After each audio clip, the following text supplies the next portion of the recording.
Salam alaikum, Abdul Felaoun. Bonsoir. Le dernier numéro de la revue Al-Jaish est dans son édito intitulé Sur la voie de la fidélité. La revue revient sur la commémoration du 63e anniversaire de la restauration de l'indépendance et de notre pays, de souligner que c'est une occasion de nous remémorer les exploits de ces héros de l'Algérie qui ont consenti les plus lourds sacrifices à la gloire de la patrie et de renouveler le serment de fidélité à leur égard. Par cela, nous concrétiserons leurs aspirations ainsi que les espoirs du peuple algérien aujourd'hui. Ceux de l'Algérie nouvelle, victorieuse, qui avance à pas sûrs et avec confiance vers un avenir radieux. Une Algérie qui vit ces dernières années au rythme d'acquis et de réalisations sans précédent dans divers domaines et à tous les niveaux, affirme la revue Al-Jaish. C'est aussi, poursuit la revue, une Algérie confiante et déterminée qui a reconquis son prestige et la place qu'elle mérite dans le concert des nations, grâce à ses hommes loyaux, à ses institutions fortes, à son peuple fier et à sa jeunesse ambitieuse qui fait l'objet du plus grand intérêt de la part des hautes autorités du pays. Dans le même ordre, la revue a rappelé le message du général d'armée Saïd Chingriha, qui avait déclaré « Nous voici aujourd'hui à poursuivre le parcours de nos vaillants aïeux dans un contexte régional et international marqué par des défis et des menaces complexes. Cette conjoncture nous impose de faire preuve des plus hauts degrés de vigilance et de prudence afin de contrer toute tentative visant à porter atteinte à la terre des Chouhada, en s'armant de la même volonté et des valeurs suprêmes pour lesquelles ils ont combattu, résisté et sont tombés en martyrs, a-t-il affirmé. L'Algérie nouvelle ne cesse de nous étonner dans sa déliquescence et sa médiocrité. Les nations vivent des crises cycliques, se remettent en cause et rebondissent. Quant à nous, tout va bien, Madame la Marquise. Sommes-nous commandés autant que peuple et pays à accepter la médiocrité, la destruction de notre pays, de sa cohésion nationale et de l'infantilisation de la société? Cet état de fait risque de faire perdre le peu de crédibilité qui reste à ce pouvoir et entame définitivement l'image de l'Algérie nouvelle. Nous débattrons avec nos invités du dernier édito de la revue Al-Jaish, juste après cette petite intro.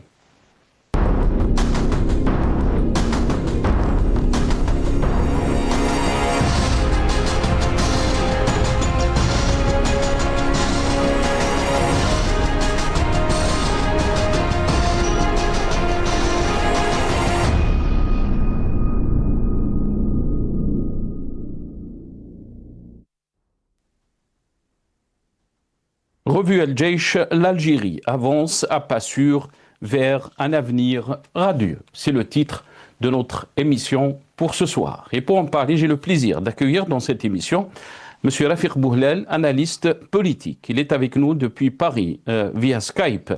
Rafiq Bouhlel, bonsoir. Merci beaucoup d'avoir accepté l'invitation. Marhaba bik.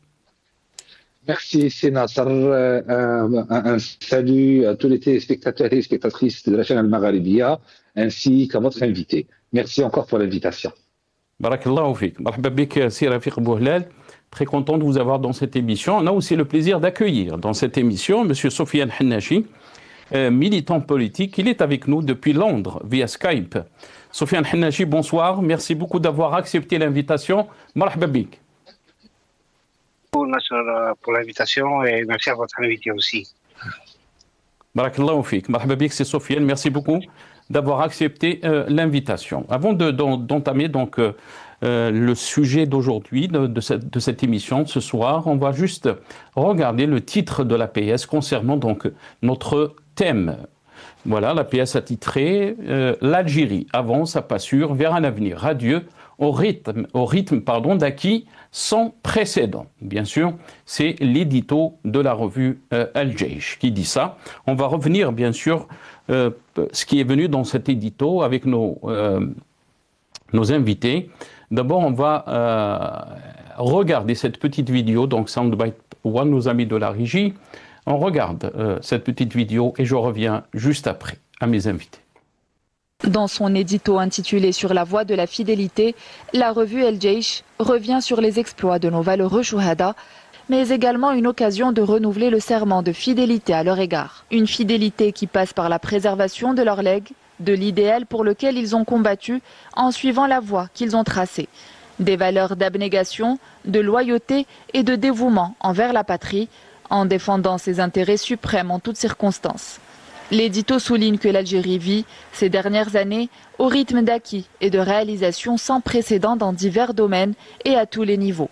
Une Algérie confiante et déterminée qui a reconquis son prestige et la place qu'elle mérite dans le concert des nations, grâce à ses hommes loyaux, à ses institutions fortes, à son peuple fier et à sa jeunesse ambitieuse qui fait l'objet du plus grand intérêt de la part des hautes autorités du pays. Ce qui augure en tout optimisme d'un avenir prospère pour notre pays, et ceci afin de continuer sur la voie des victoires. Voilà donc un aperçu de l'édito de la revue Al Jaish, qui a été titré donc Sur la voie de la fidélité. D'abord, je vais commencer cette émission avec vous, Sofiane Hennachi. Quelle est votre lecture par rapport donc à cet édito de la revue Al Jaish, qui parle bien sûr des réalisations, mais aussi qui parle que nous sommes sur la voie de la fidélité par rapport donc au sacrifice de nos aïeux. Ça poursuit donc la revue, une Algérie confiante et déterminée qui a reconquis son prestige et la place qu'elle mérite dans le concert des nations grâce à ses hommes loyaux, à ses institutions fortes, à son peuple fier et à sa jeunesse ambitieuse qui fait l'objet du plus grand intérêt de la part des hautes autorités du pays. Quelle est votre lecture? Merci. Tout d'abord, il faut qu'on encadre, on encadre un peu le rôle de ce journal El Jaish et quelle devrait être vraiment sa mission. Comme vous savez, toutes les institutions, ils ont des faits d'actualité dans leur domaine. Par exemple, prenons par exemple ici en Angleterre, TFL, Transport for London, qui émet un journal tous les jeudis, je crois, ou les mercredis, pour tout ce qui concerne en fait le transport public, privé, ce qui concerne les taxieurs, les bus et tout ça. Et il n'y a pas de mal à ce que notre institution militaire ait un canal médiatique qui discute ou publie des informations concernant les problèmes qui concernent l'armée, par exemple, les soldats. D'ailleurs, plusieurs armées au monde, ils ont des journaux. L'Espagne, le Mexique, l'Afrique du Sud, les États-Unis, la France même. Ils ont un outil médiatique. Mais si vous allez faire un comparatif avec ce que font les autres nations et l'Algérie, vous allez trouver qu'il y a un différent. Si vous allez par exemple sur le site, par exemple au journal français ou bien américain, regardez bien qui est ciblé par ce canal médiatique. Vous allez trouver qu'il est exclusivement aux militaires, aux retraités de l'armée, et à l'entourage, du système en gouvernance. Donc, c'est pas un outil médiatique qui est destiné au public. En revanche, vous allez trouver que le magazine El Jaish, il cible principalement le public et l'armée avec une copie papier imprimée et qui est reliée le jour de l'édition du journal. Alors vous allez trouver toutes ces lignes, elles sont toutes relayées dans tous les canaux télévisés algériens. Tout le monde va en parler ce soir. Ce qu'a écrit le journal de Jaish, c'est un effet un petit peu de formater l'esprit des Algériens sur le rôle de l'armée. Juste pour résumer, un journal militaire devrait publier des informations dans le cercle militaire de tout ce qui concerne les militaires dans leur vie socio-professionnelle, et en fait, entre parenthèses, je suis allé consulter le site et j'ai vu une rubrique un peu étrange dans le site, dont j'en parlerai après. Voilà. Très bien, très bien. Restez avec nous, c'est Sofiane. Rafiq Bouhlel, la question est à vous, Rafiq Bouhlel, mais Sofiane Hanachi a soulevé une question qui est très, très intéressante. C'est que tous les pays, donc toutes les armées ont des revues, ont des journaux ou des canaux de communication, mais c'est destiné donc à l'armée, aux anciens militaires. C'est destiné aussi donc aux entourages de ceux qui ne sont pas des cercles militaires. Comment vous avez trouvé donc cet édito?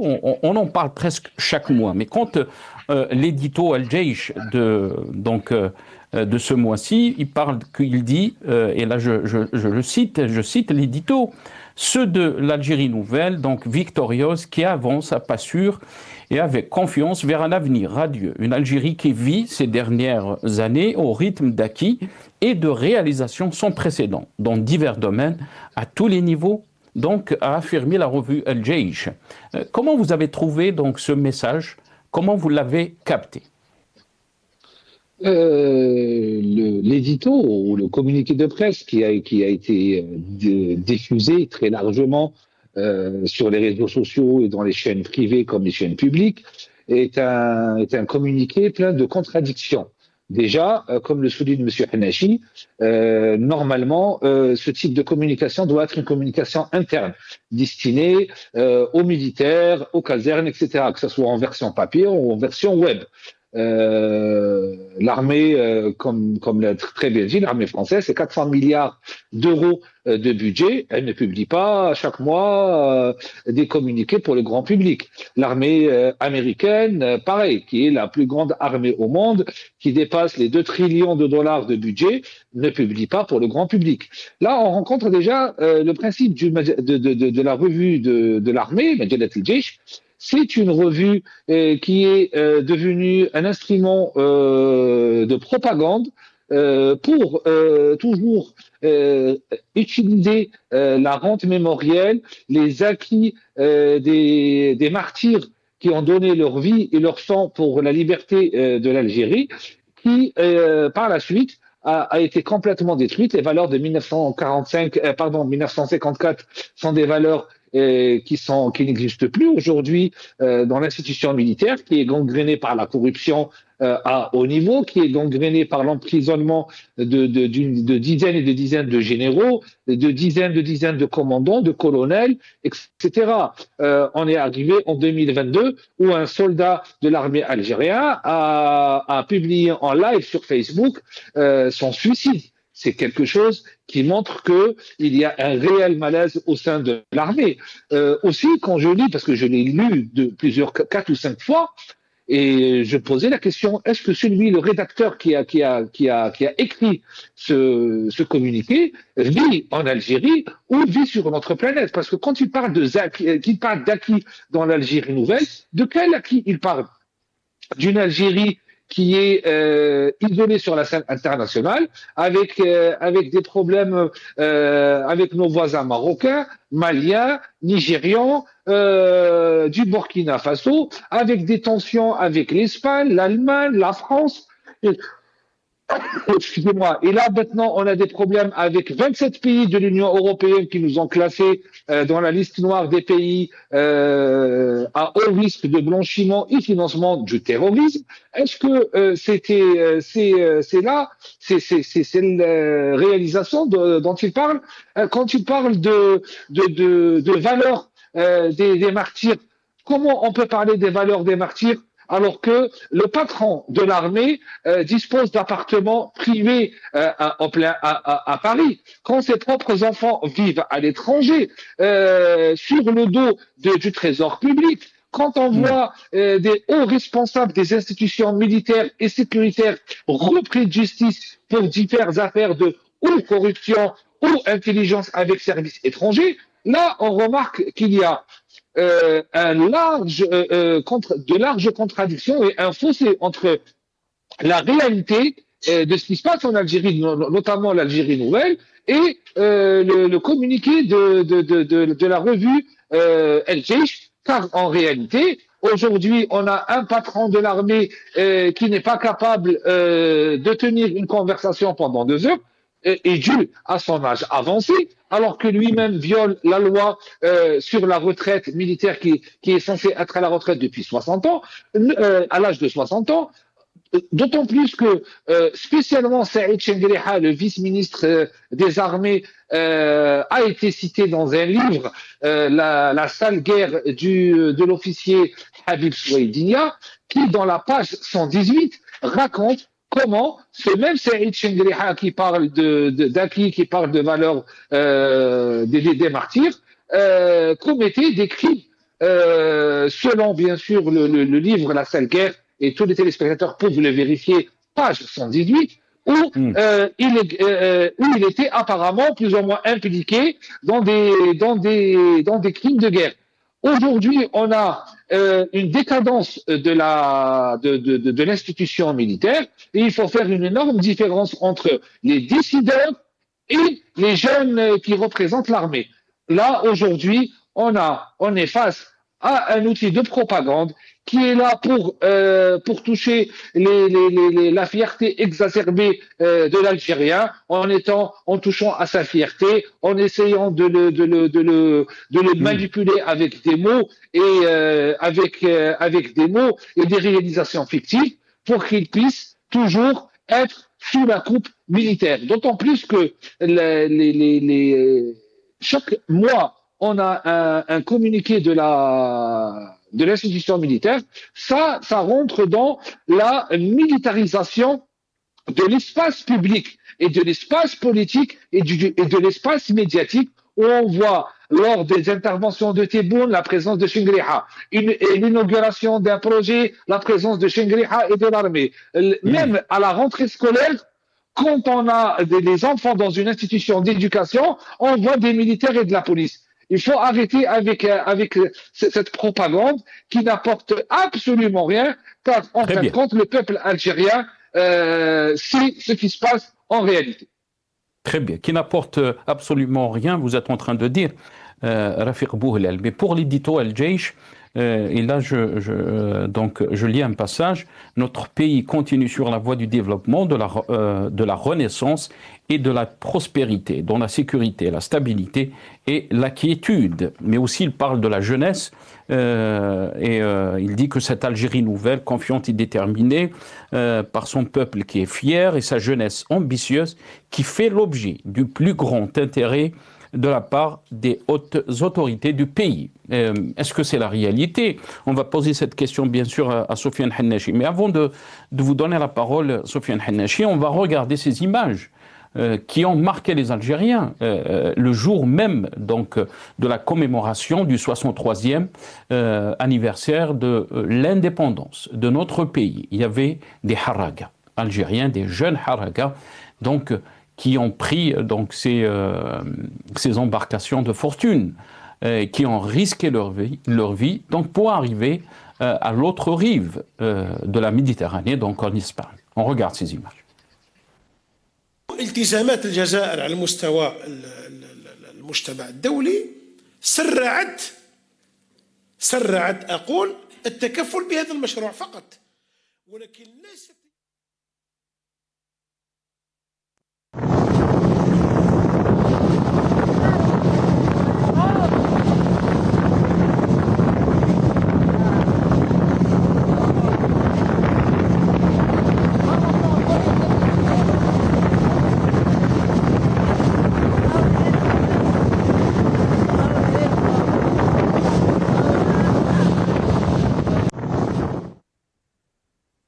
Voilà, ces images de haraga algériens qui font très mal, bien sûr, quand on voit des femmes qui prennent ces bateaux ces embarcations de fortune. Mais on va revenir aussi sur les reportages qui ont été faits par la télévision algérienne, qui parlent d'autres pays, bien sûr, mais elle ne décrit pas comme il faut la situation que traverse notre pays. On regarde les images. إن احتجاجات هذه الأقاليم تكشف عن وعي جماعي مغربي رافض للإقصاء والتفقير وبيع الأوهام. إنه غيظ من فيض عرى إخفاقات المخزن وفشل سياساته وكل شيء معلق بقرارات سلطوية. تتآكل فرنسا من الداخل تحت ثقل أزمة اجتماعية تخنق ملايين الأسر وتزيد من هشاشة العمل وتقلص الاستثمارات في التعليم والصحة والخدمات الأساسية. تسجل فيها البلاد تقدما كبيرا في مجالات تحسين التغطية الصحية وترقية التعليم عبر البرامج المسطرة ضمن أهداف التنمية المستدامة، لا سيما فيما يتعلق بالشباب، حيث سجلت الجزائر تقدما كبيرا في مجال الصحة، وهو ما يعكسه ارتفاع معدل الأمل في الحياة الذي يعادل النسب المسجلة في البلدان المتقدمة. Voilà, donc quelques reportages de l'ANTV. Sofiane Hannachi, je reviens à vous. Yani, comment peut-on lire cette façon de faire des reportages quand il s'agit d'autres pays? On essaie d'être objectif. On sait que tous les pays ont des problèmes, bien sûr. On ne peut pas dire que tous les pays, c'est l'Eldorado. Mais de montrer du doigt des pays comme la France, le Maroc, et dire qu'ils ont des problèmes, et que l'Algérie, tout va bien, alhamdoulilah, l'Algérie, donc nouvelle victorieuse, avance à pas sûr et avec confiance. Les Algériens se posent la question sur ce genre de discours. Sofiane Hannachi. Merci. شوف ناصر ce journal de Jaish il sert en une manière de porter une voix officielle de l'ANP et du commandement de l'armée, et ils mettent en avant le rôle historique de l'ANP héritier de la LN dans la libération nationale, comme s'ils consolidaient, c'est une consolidation de leur légitimité.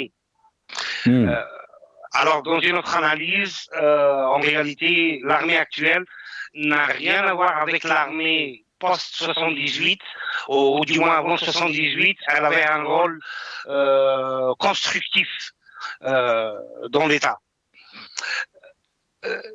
Et ils utilisent toujours et ils transmettent ce message de souveraineté, de sécurité nationale, de lutte contre le terrorisme, et parfois ils l'utilisent pour des positions géopolitiques. Donc, ce qu'ils ne peuvent pas dire diplomatiquement sur la scène internationale, ils le passent sous, des fois, le magazine Le Jaish ou bien l'APS. Et dénonçant régulièrement des menaces extérieures, des ingérences et des critiques de toutes les voix libres qui osent critiquer. Comme j'ai dit, cette revue, elle dépasse largement la fonction d'un simple journal interne militaire. Elle joue un rôle de vecteur d'influence politique, de communication stratégique nationale et de construction de discours sécuritaire officiel. Et voilà, elle incarne un modèle médiatique militaro-politique, je dirais, assez courant en Algérie et qu'on a vécu pendant des années. Mais ces mécanismes de fonctionnement, Sofiane Hannachi, quand on parle de cette Algérie nouvelle, victorieuse, est-ce que vous pensez que c'est toujours les mêmes fonctionnements, les mêmes mécanismes de fonctionnement qu'il y avait aussi avant 2019? Parce que on n'arrive pas donc à expliquer aux Algériens et dire aux Algériens comme quoi nous sommes dans une nouvelle ère depuis 2019. On parle de cette Algérie nouvelle, mais on est en train de voir que les mécanismes de fonctionnement sont toujours les mêmes qu'il y avait sous l'ère de Bouteflika. Oui. Wallahi, regarde, on arrive à un point, moi je me demande quel est le rôle des institutions d'État, toutes comprises. Ministère de la Défense, ministère de l'Économie, ministère de... Quels sont leurs rôles? Qu'est-ce qu'ils font? Qu'est-ce qu'ils ont en programme? Qu'est-ce qu'ils décident? Un petit exemple.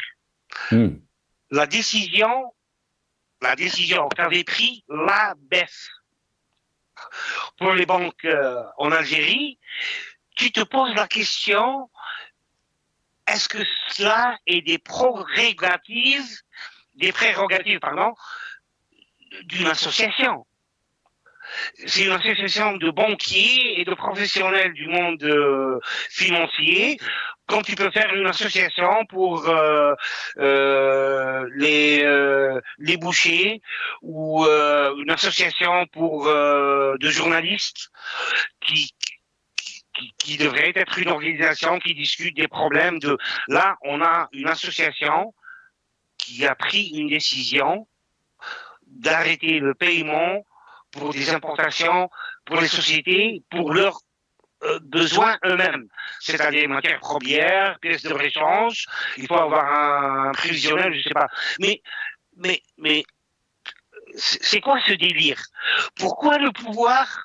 Il pouvait prendre, je comprends, il pouvait prendre la même décision en passant par le canal de la Banque d'Algérie, du ministère de des Finances.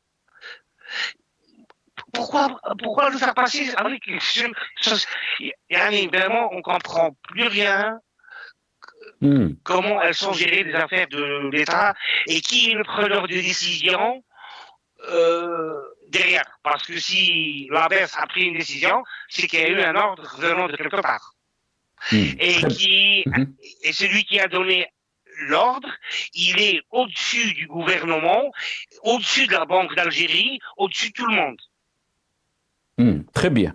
C'est intéressant, Sofiane Hannachi. Rafiq Bouhlal, Sofiane Hannachi a soulevé la question comment les choses fonctionnent donc, dans cette Algérie nouvelle quand on parle des institutions. Mais d'abord, on va revenir, puisque ça a été cité dans l'édito de la revue Al-Jaish, les paroles du chef d'état-major, Saïd Chingriha. On va l'écouter dans ce passage.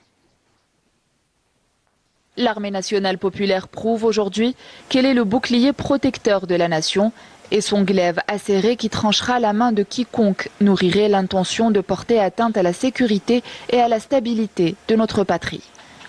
En cela, l'ANP est pleinement consciente de ses responsabilités, sous la direction d'un commandement éclairé, conscient de l'ampleur des défis sécuritaires qui se profilent sur les plans régional et international. C'est ce sur quoi a mis l'accent le général d'armée Saïd Chingriha, ministre délégué auprès du ministre de la Défense nationale, chef d'état-major de l'armée nationale populaire dans son message. Bien sûr, on en a fait une émission et ça a été donc à l'occasion de Saïd Ginghriha s'exprimer donc en président de la cérémonie de clôture de l'année académique à Cherchell, où il avait rappelé donc et appelé à son tour aux valeurs fondatrices, au retour aux valeurs fondatrices de la révolution de l'Europe comme boussole pour relever les défis présents et futurs. L'Algérie, qui a vaincu le colonialisme et repoussé le terrorisme, restera unie aujourd'hui et demain et victorieuse de tous ses ennemis, a déclaré donc le chef d'état-major Saïd Ginghriha. Rafiq Bouhlali, ces menaces qui reviennent souvent donc, dans le discours des responsables algériens, des menaces extérieures, donc, et aussi des appels à l'unité nationale, c'est récurrent. Mais à fait de les répéter, les Algériens commencent à en douter de ces menaces. Le discours est récurrent et la disquette est rayée surtout. D'autant plus que sur le terrain et en réalité, les choses sont complètement différentes et à juste titre. Le 5 juillet 2025, il y a eu pas moins de 2000 Algériens, femmes, enfants, jeunes et moins jeunes qui sont arrivés sur les côtes espagnoles, recensés par M. José Clemente, un activiste humanitaire pour les migrants, pour l'immigration clandestine. En 2024, 550 000 demandes de visa d'Algériens a été déposées pour l'Union européenne. 550 000 en une année, c'est plus d'un demi-million de personnes, d'Algériens qui ont déposé une demande de visa pour les pays européens. En 24 heures, je le rappelle encore et encore, 100 000 demandes de visa ont été déposées sur le site Capago, celui qui a remplacé TSF et VSF, pour la demande de visa en France. En 2023, il y a eu 12 000 demandes d'asile politique d'Algériens au sein de l'Union européenne. En 2024, il y a eu 13 000 demandes de protection européenne des droits de l'homme émanant des Algériens.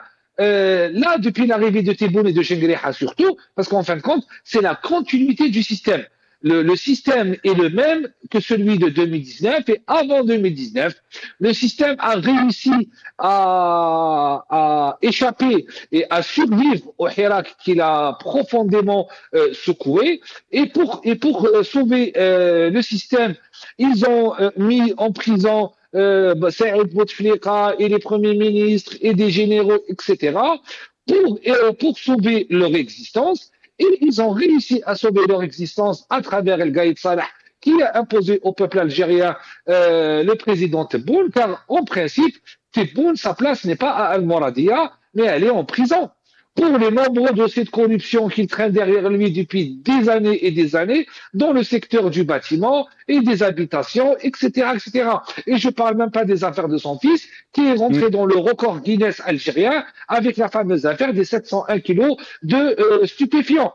Donc, il faut arrêter de mentir au peuple algérien, il faut arrêter surtout de se mentir à soi-même, parce que la réalité est tout autre. Quand on voit des reportages à l'ONTV, une chaîne publique, pour critiquer la France, alors que la France c'est 12 fois le PIB de l'Algérie, alors que la France c'est le pays privilégié des dirigeants algériens qui, selon l'enquête de Maghreb Intelligence en 2019, révèle que 50 000 hauts fonctionnaires algériens et ministres algériens en exercice ou à la retraite disposent de la nationalité française. Alors comment ils peuvent faire des reportages et critiquer la France en matière d'emploi ou de vie, etc., alors que 50 000 hauts fonctionnaires disposent de la nationalité française, alors que leurs enfants, leur argent et leurs entreprises sont en France. Quand ils font des reportages sur le Maroc, tous les pays connaissent des difficultés, que ce soit au niveau du chômage, que ce soit au niveau du chômage ou des problèmes sociaux,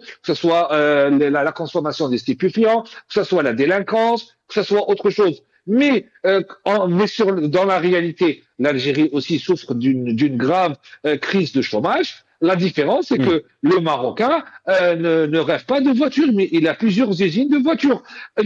L'économie marocaine, sur le premier semestre 2024, de janvier à juin 2024, ils ont exporté pour 7 milliards d'euros uniquement dans le secteur de pièces de rechange automobile et tourisme. Alors que l'Algérie, soi-disant indépendante, et l'Algérie nouvelle, a exporté sur toute l'année 2024 à peine 7 milliards de dollars. Donc, quand on veut attaquer des pays gratuitement, il faut mettre en face des réalités qu'on peut mesurer. Donc, encore une fois, c'est des discours pour essayer d'induire en erreur l'opinion publique nationale, mais les jeunes ont bien compris que c'est des discours sans résultat et que c'est fait uniquement pour toucher quelques Algériens qui croient encore à ce système qui est politico-militaire, qui n'a pas changé et qui ne changera pas. Tant qu'il est au pouvoir, il continuera dans cette décadence à essayer de s'inventer des réalisations fictives en réalité, et qui continuera à essayer de tirer sa légitimité à travers la rente des chouhada qui n'ont rien à voir avec les décideurs actuels. Très bien. Reste avec nous. Donc, il faut rappeler aussi concernant donc le blanchiment d'argent, l'Union européenne avait placé l'Algérie donc dans la liste des pays au risque de l'Union européenne.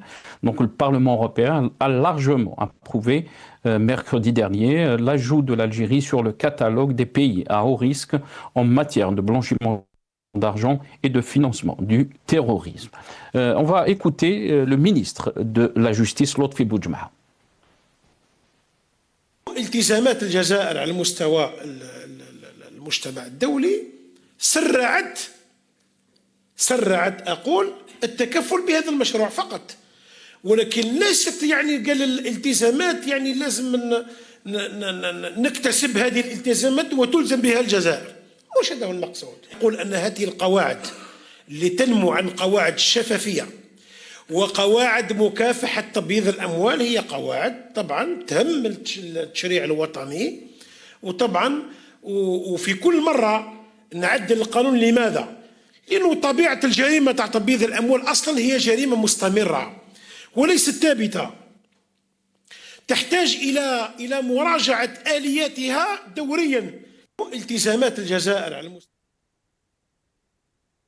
Voilà, Lotfi Boudjma, le ministre de la Justice, on va l'écouter aussi dans ce passage, puisqu'il a parlé donc de ce nouveau projet de loi concernant donc le blanchiment d'argent.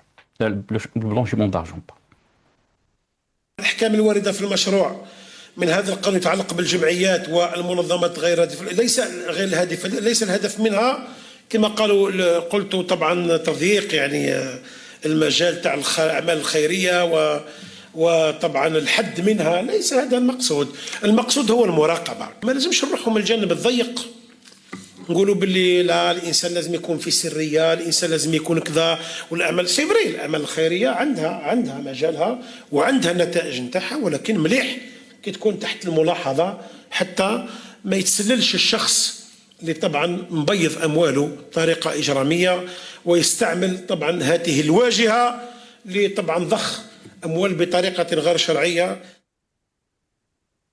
Voilà, donc Sofiane Hennechi, yani la question de blanchiment d'argent aussi, mais aussi la question donc, du financement du terrorisme. L'Algérie a été placée dans une liste noire et l'Union européenne par le GAFI. L'Union européenne donc a approuvé cette décision du GAFI. Comment peut-on lire donc cette décision de l'Union européenne? Surtout, Rafik Bouhlal a rappelé nos relations avec les pays européens, surtout avec la France, mais d'autres pays aussi. Merci. Évidemment, les institutions européennes, quand ils remarquent des transactions douteuses d'un compte d'un pays à un pays, et surtout quand ces fonds-là ils sont émis par des hauts cadres d'État, ça pose des questions et ça met tout en cause. Je vous donne un exemple. Je sais pas, il y a eu 8 mois ou il y a même pas un an, les 2 Algériens qui ont été arrêtés à l'aéroport d'Orly avec 2,5 millions de dollars et qui partaient en Turquie. Bon, la France est partenaire avec le régime algérien parce qu'ils ont toujours protégé ce régime et ils savent tout. Et ils ont tous les outils pour leur faire mal, mais ils vont pas leur faire mal parce qu'ils ont besoin de privilèges de l'Algérie pour des intérêts, soit en Algérie, soit dans le Sahel, au nord d'Afrique. Donc pour eux, l'Algérie, c'est un élément important. Ils ont avec quoi le combattre, mais ils vont pas le combattre. Ils utilisent graduellement des dossiers pour leur faire taire. Comme ils ont fait dernièrement pour la liste des Algériens qui ont des acquis en France. Donc, je vais même aller plus loin. Il y a des transactions douteuses. Moi-même, j'étais employé dans une société américaine. Je ne veux pas donner le nom, et auquel le ministère de la Défense algérien était le dernier client.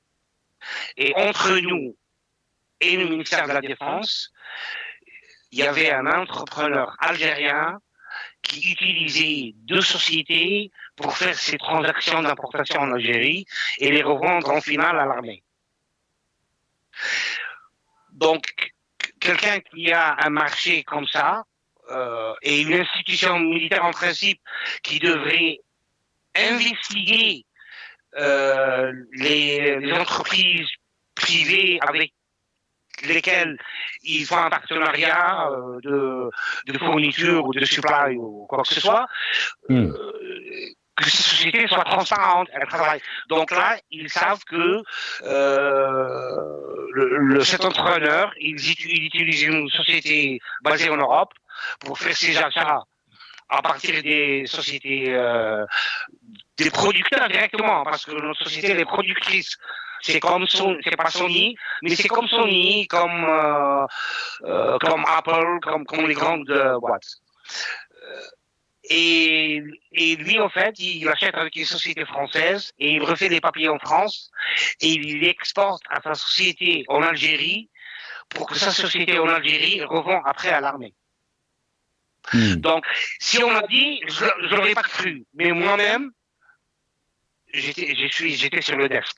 Je recevais des bons de commande. Voilà, c'est malheureux ce qui se passe et ce qu'ils font avec les institutions, en premier l'institution militaire, hein, et parce que c'est trop. De plus, Sonatrach London, on est à Londres, qui se trouve à Market Street, près de Piccadilly Circus. Pourquoi une société enregistrée dans les îles Vierges britanniques, qui s'appelle Sonatrach Petroleum Corporation, qui vend en fait le gaz liquéfié. Et c'est avec cette société-là que Chakib, il a pris, c'est pas que l'affaire, ça a été réuni, mais les dividendes qu'il s'est fait avec cette boîte de Sonatrach à Londres, et au contraire, aujourd'hui, on a la fille du chef d'état-major de l'armée qui est en charge de cette société. Très bien. C'est du jamais vu, ça. Il n'y a rien à dire après ça. Restez avec nous, Sofiane Hannachi. Rafiq Bouhlal, il ne me reste pas beaucoup de temps, mais j'aimerais terminer avec cette question, bien sûr. Et là, le titre de l'édito Al-Jaish qui dit que l'Algérie avance à pas sûr vers un avenir radieux. Est-ce que vous voyez que cet avenir est radieux ou plutôt inquiétant? Quand on a parlé donc de cette décision de l'Union européenne qui a approuvé donc le classement du GAFI concernant le blanchiment et le financement du terrorisme.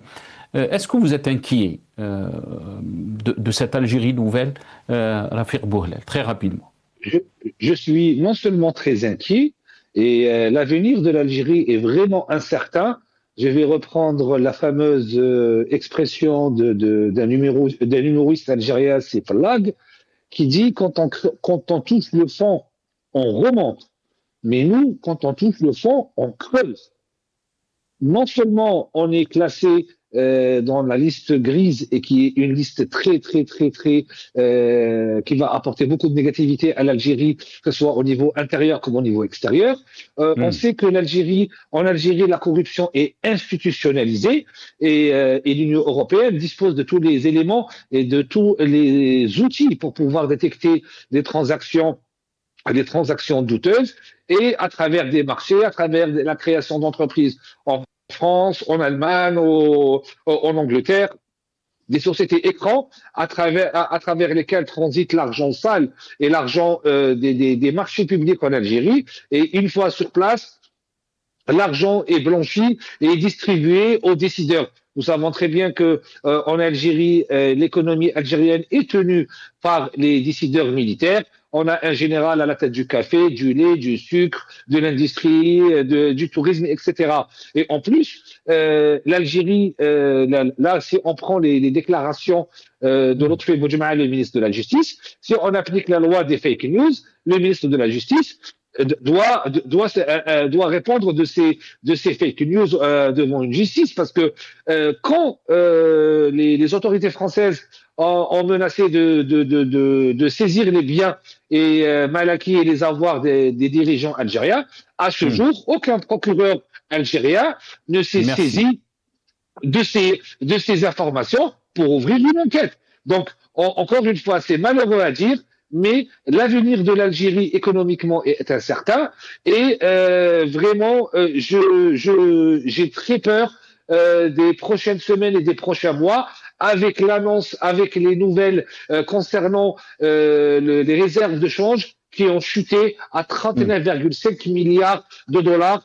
d'après les dernières informations qui datent de quelques jours. Et j'espère vraiment que le peuple algérien se réveille et qu'il comprenne que l'Algérie est en danger, l'économie algérienne est en danger, et tant qu'on a en plein square ouvert pour la promotion du marché des devises en plein ciel, nous serons toujours inscrits dans ces listes grises.